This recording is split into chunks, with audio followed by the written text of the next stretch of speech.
I appreciate you guys being here. Really bad loss on Friday night. Not much else to say about it. 7-6 at the half and got outplayed in the second half. So that starts with me. We preach ownership, and I did not have the team prepared to be the more physical team. Credit to Minnesota. They were the more physical team, and they made the plays you have to make to win the game, and I have a lot of respect for that. So fortunately for us, we have another opportunity this week versus a really hot Northwestern team that plays very much the same way. Excellent defense. Can really run the football, dynamic wideout. So we'll have to show up much better than we did last Friday. With that, I'll answer your questions. What is your injury update with guys like Rocco and Shavers and others? Yeah, Rocco had surgery on Sunday, and if he, just come down to pain tolerance, he's cleared to play this week. So we'll see if he's able. Shavers played early in the game and then just wasn't able to continue. So we'll hopefully have him this week. I know it's hard to make real-time assessments on the line plays or anything after watching film, particularly offensive line that you noticed. Yeah, I mean, 9 sacks is not good enough. So there's, I think 3 are on the running back. Some are, balls. I mean, it's just all around. Ball's got to get out faster. We've got to protect better. Backs have to step up and win the one-on-one. But we're not gonna walk away from that. I mean, if you're an offensive lineman, you can't give up 9 sacks. So, do you feel like everybody understands what they're supposed to do? Like when you say the backs through back out, run over. You blitzed them and hit them in the face and ran them over. I mean, you got to win the one-on-one. There was one, Sam, that I mean to cut you off there. Just I'm not going to make any excuses for our team, and I said it all falls back on me. We it's the first time since I've been here we didn't get in the end zone. We had opportunities. We had guys open. We didn't hit them. We had guys open. We didn't have enough protection to get the ball to them. You know what I mean? It was just not good enough at all. And that rests on our shoulders. And if our player, my shoulders, and if the players are who they say they are, which I believe they are, then the rests on their shoulders too. And so there's one that one of the last sacks was empty protection where the back has to get out, and back didn't hear the protection. So that was a missed assignment of audibly hearing it. But our guys know what to do. We're not fooled. There's not they were blitzing the back and bringing the guy who has the back and man across. Same thing that Iowa did last year. We were in Boston College. We were flipping the protection into it. So we didn't play nearly good enough. We have all the tools to handle that. We just didn't do it. What are you seeing from Dylan in the ability? I know he avoided a couple of sacks with his scrambling ability, but what about in what you're asking me to do in stepping up in the pocket to avoid some of that pressure when the rush is funneled to the back? I thought he avoided a lot of them, to be quite honest with you. I think there was probably avoided another 4 or 5. I think as a quarterback, I think all quarterbacks have to always take it upon themselves to not get sacked, right? Like, I've got to get the ball out. I've got to change the protection. I've got to do something. So that's the way Dylan thinks. That's the way we think. With that being said, he was under duress. So to me, it falls on Dana. It falls on Donnie. It falls on me. It falls on the players. I mean, I've never, 9 sacks. I mean, there's nothing else really to say. You know what I mean? Like, it just can't happen. You say you avoided another 4 to 5 sacks? Yeah, I'm saying, if you one left-handed, if you flip one up in the air, I mean, some of those could be sacks. You know what I'm saying? I just, they came out and they decided to pressure us, and they blitzed us, and we didn't adjust well enough to it. And the shame of it is it's 7-6 at halftime. Go win the game in the second half. Like, regroup at halftime, come out and do what you've done the last couple of weeks. It's not going to be easy. It's not. You're on the road at a packed house. National TV, of course they're going to come out and play you hard, and so it's like, come out in the second half and win the game, and that's what they did. We didn't do that; they did that. So we didn't hit their quarterback; they hit our quarterback. It's just a pretty simple game. You guys had good offensive balance at Maryland. Why wasn't the balance there as much as far as the run game versus the pass game? It seems like you guys went away from the run. Even when the game was 7-6, it just didn't seem like the balance was there, especially when the sacks were piling up. Yeah, it wasn't good enough. I mean, I think I've always been really. I don't know what to say to you guys other than it wasn't good enough. I mean, I'm pissed off. I'm pissed off at the coaches. I'm pissed off at myself. I'm mad. So, yeah, I don't know how to say it any other way other than that. To be quite honest with you, like, we did, Emmett ran the ball hard. They blitzed us. We never made them pay. We got in some big sets a couple times. We ran by. We have the ball in the red zone twice in the first half. You got to score 2 touchdowns. It's a pretty simple game to me. Run the ball, stop the run, protect your quarterback, affect their quarterback. Don't beat yourself with penalties. We get down the red zone, we dive on a guy's head. We get a targeting call. We have them for up to 4th and 3. We get a defensive holding. You can't beat yourself with penalties. We haven't taken the ball away on defense in 2 weeks. Those things all fall on me. I'm the head coach, and so I don't mean to minimize it. I don't know how to answer it with you. You're exactly right. Everything that you guys are going to bring up, you guys are right about. To be quite honest, I'm bringing the same things up. You can't give up 9 sacks. You got to run the football. You got to convert third downs. I think we were 1 for 5 on third down in the first half, right? And if they're going to blitz you, then you have to get the ball. But they also sacked us in a 3-man rush. They all, so it's not any one thing. It was just bad football. Are there tweaks you're going to make to the tackling drills or approaches to minimize some of the things that happened with your secondary mostly? Yeah, we do tackle circuit every day last week. We do it every day. We practice that way. At some point, I'll do a great job of standing here and trying to be a leader and say I own it. But I'm sitting in that room just so we're on the same page, telling our players they got to own it. Like you don't get to just leave your feet and dive at people's ankles and think good things are going to happen, right? Like, run your feet, strike, get off blocks, make tackles.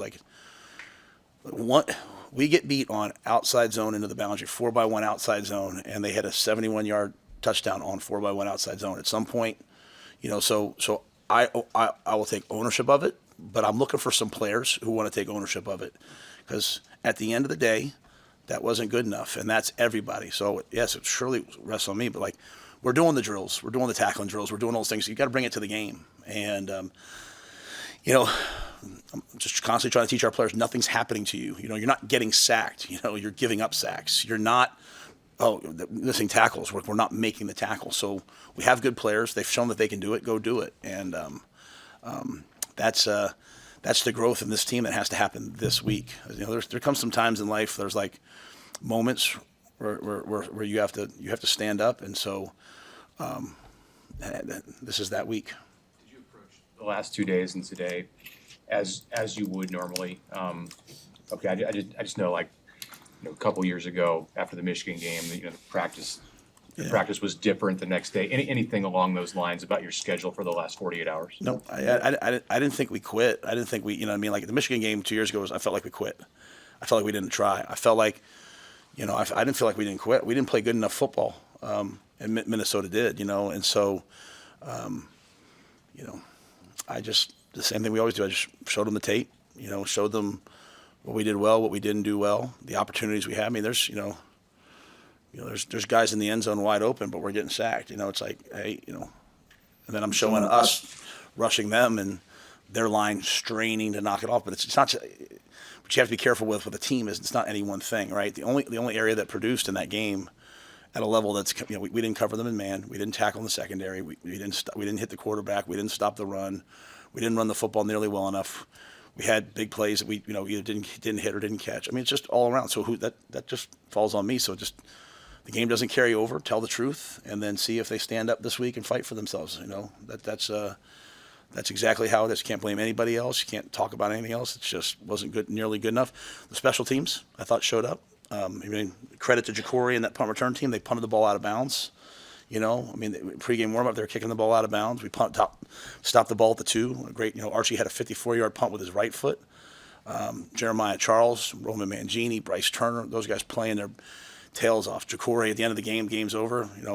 He says, I want to be the punt returner, goes out, has a nice return. So our defense and offense have to produce the way the special teams produced.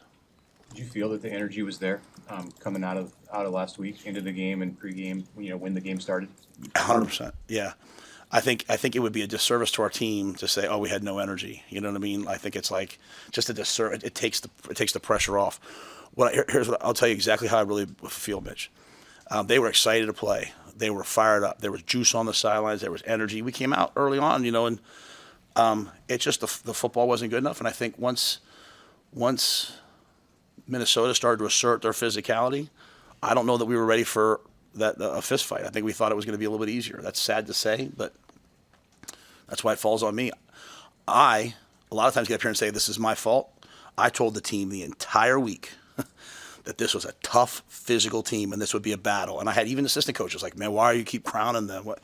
I'm tired of that, man. Like, you better respect every team you play, especially when you're at Nebraska. Like, people are getting excited for you. So I'm not letting us off the hook by saying, hey, we weren't, what I mean? Like, that's just like they played better than us. Credit to them, credit to them. This Northwestern team's been playing well. What jumps out about them in your early week evaluation? Yeah, I mean, I've watched everything on them. Like, they're really physical. They play really, really hard. They run the football at a really high level. They lost the first game of the year, and then they lost to Oregon, and then since then they're on a tear. And they shut out. You know how hard it is to shut people out in college football, and they shut out Purdue last week. Coach Braun's done a great job since getting there. They play really, really sound defense. They've got a great pass rush. They're physical up front. Like I said, they're averaging, I think, 190 yards a game. They're sixth in the Big Ten in rushing. They got a wideout 17 who no one can cover. He gets most of their targets. They don't beat themselves, so it's a repeat of the type of team we played last week. You know what I mean? So we'll find out about ourselves this week. The sack issue is not new. I mean, Michigan was an issue. Michigan State was an issue. Now a bigger issue. Are you seeing the same things show up? Is there any common denominators? It's a great question. I thought Michigan we struggled on the edges at tackle.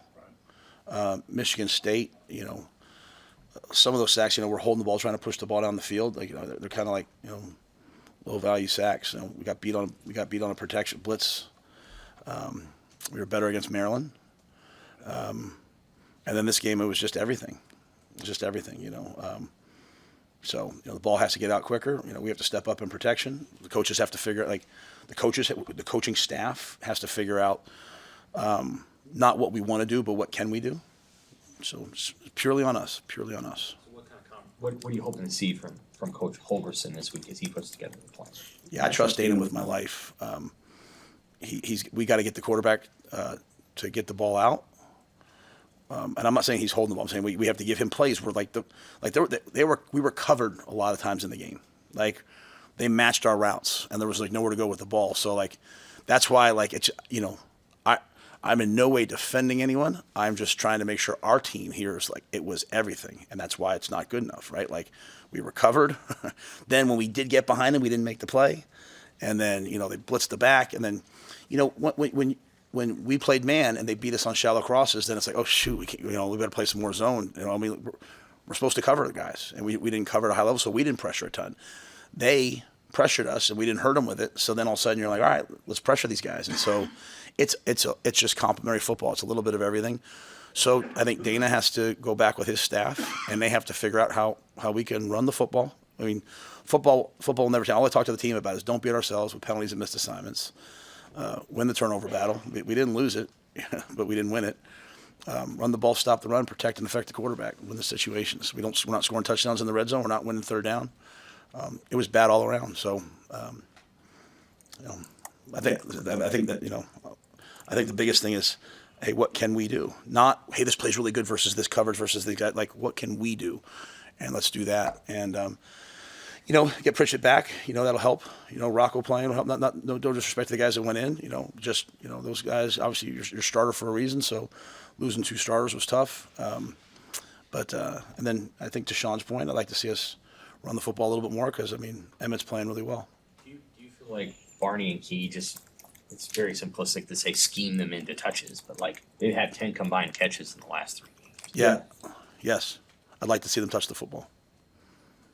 Do you think does there need to be more intentionality about just getting them the ball? Yes.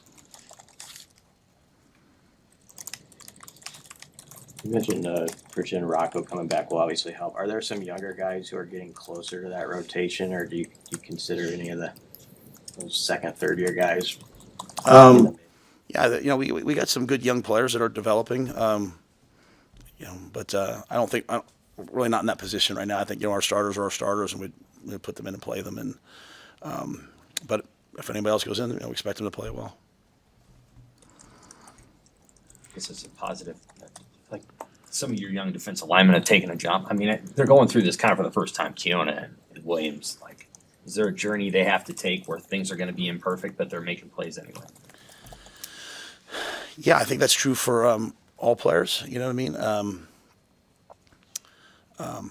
I think they did some really good things in the game. Let's say even at halftime, I think I said like, hey, like they had, like come out for the radio. I was like, we gave up one play in the first half, really. The thing that we're not doing though is, you can defend on defense. I'd like our defense to wreak havoc, to get sacks and force fumbles and all these things. And I don't think we called the game that way. I think we were very vanilla in the way we called the game. And as a result, they got in rhythm and guys had a chance to make. The guy runs a shallow cross into. We fooled him into cover 2 and runs a shallow cross. The guy should be just smacked. Obviously we never want somebody to get hurt. We run up, we dive at the ankles, the guy gets a first down. So it's like, it's just a little bit of everybody. But yeah, there are definitely a lot of good things in there too. The 98-yard drive, obviously, that can't, those things can't happen, right? You can't pin them down at the 2 and then allow that. So, but there's guys getting better, and I hope you can see from my tone, it's like that's what it was. It was just really, really bad, especially in the second half. But it doesn't carry over to this week unless we let it. And so our team, all those guys you're talking about, they have every opportunity to come back this week. So to kind of go to Mitch's point, I'm not mad at the guys. I'm mad at myself and the coaches. You know what I mean? I blame us. So, and when I say I told them, it doesn't matter. It doesn't matter what you tell them if they don't listen, right? I couldn't convince the coaching staff what that game was going to be like. I knew what PJ Fleck and Minnesota would be like on a Friday night, and I couldn't convince the team. So now they know.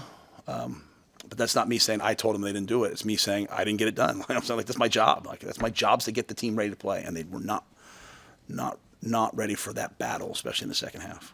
Can you speak to what kind of characteristics of the team you saw last year when they went to Ohio State in a somewhat similar kind of mindset maybe after that game, and if that exists, if that kind of stuff exists here with this group? Yeah, well, I mean, good teams don't lose 2 in a row. Good teams, when they lose, they get mad and they fight back. And what you're seeing in college football right now is teams losing 4 in a row. Because when they lose, like, oh, well, the season's over. It's just kind of the new world we're in. I better get ready for next year in the port. And we don't have those kind of guys. And so, last year our guys after Indiana, they were embarrassed. They were pissed off. But more importantly, they reduced the Ohio State game down to like me versus him, right? And that's coming out of Michigan. We went Michigan State. It was like the guys had that mentality. In Maryland, they had that mentality. And, unfortunately, the creeping in of, that's why I don't like just saying like just the sacks. Like the game wasn't lost just because of the sacks. It was a 98-yard drive. It was just everything. So it's like everyone now, in my opinion, has to do what we did last year and reduce it down to like, I've got to show up and play. And so we're coming home. We're playing at home versus a good team. I sure hope we show up like we showed up at Ohio State, but just make more plays than we did against them.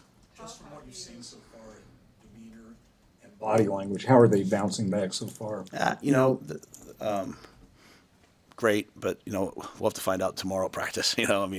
Sunday, we practiced last night and normal practice, and they flew around. I mean, there's still, 2 things can be true. You can play a really, really bad game and be really mad about it and still know that you're a good team. But Phil Jackson used to say something to the effect of like, successful teams are only successful when they're doing successful things. We got to play way better. And so, but I think they know that, so they'll hopefully we'll reduce the game down to what the game really, really is. It's blocking and tackling and playing really hard and making your plays when you have a chance. Back to the coaching staff comment. It must be a little galling that your coaches were not able to carry your vibe to the players last week. Yeah, I want to make sure I say it the right way. Because I don't want to. Because I know sometimes when I say things, I mean them one way and it comes off maybe the other way. So I think the way it works is the head coach of any team says, "Hey, this is the vision for this game," and then people carry it out. And when it doesn't get carried out, my job A is to get on the coaches, but then B, take ownership of it. Like we completely failed, and again, we failed 7-6 at halftime, and everyone's walking in the locker room disappointed. I'm so tired of that. It's like stop, with just the entitlement of that. It just drives me nuts. Like every team is going to be ready to play us. You know, like they were chanting overrated at the end of the game. Why? Because you've earned yourself into being 5-1 and being a top 25. They wanted to play you. So like, I'm just tired of that entitlement of like, oh, this will be easy. Oh, this will be easy. Oh, these guys don't, you know. Who are we? You know what I'm saying? We're just and so we're way better when we're like chip on our shoulder, gritty, tough. So, you know, so I don't want to make it sound like I'm not blame. I don't want to come here and blame people. I want my team to know that like we all have to be better this week. It wasn't nearly good enough. And, I mean, Dana worked his ass off last week. Butler worked his tail off last week. It's just, so every position has to get their guys ready to play. And if your team position's not tackling, you're not doing a good enough job. If your position's not blocking, you're not doing a good enough job. And so, the season has ebbs and flows. And when you come out of a game, you say, I didn't do a good enough job, then you have to lock in and say, why didn't I do a good enough job? And not be emotional. You don't change everything. You just have to do better the next week. And so, I told Addy, get your secondary to tackle and cover. I told Rob, get your linebackers to run through. Let's knock the ball out. I told Terry, let's stop turning sideways. Let's knock the line of scrimmage back. That doesn't mean that they're not working those things all the time, but it's just the ownership of a coaching staff. Like, this is us. What we put on tape is us. And what's happened in coaching over the years is like, now, especially now with the portal, everybody just blames, oh, players aren't good. This guy's not good enough. We're good enough to win.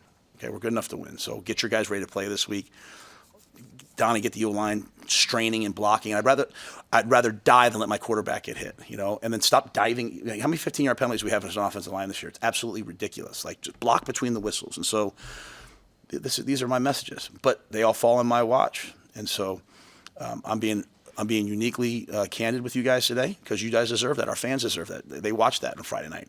It's ridiculous. In your experience of being around great teams, whether it's teams that you've coached or that you've played against, how have you seen them navigate that fine line between having a right to be entitled because they are great, and then also maintaining that chip on their shoulder? So, such a really great question. So Mitch, like I work for Tom Coughlin, and he would always say, humble enough to prepare, confident enough to perform.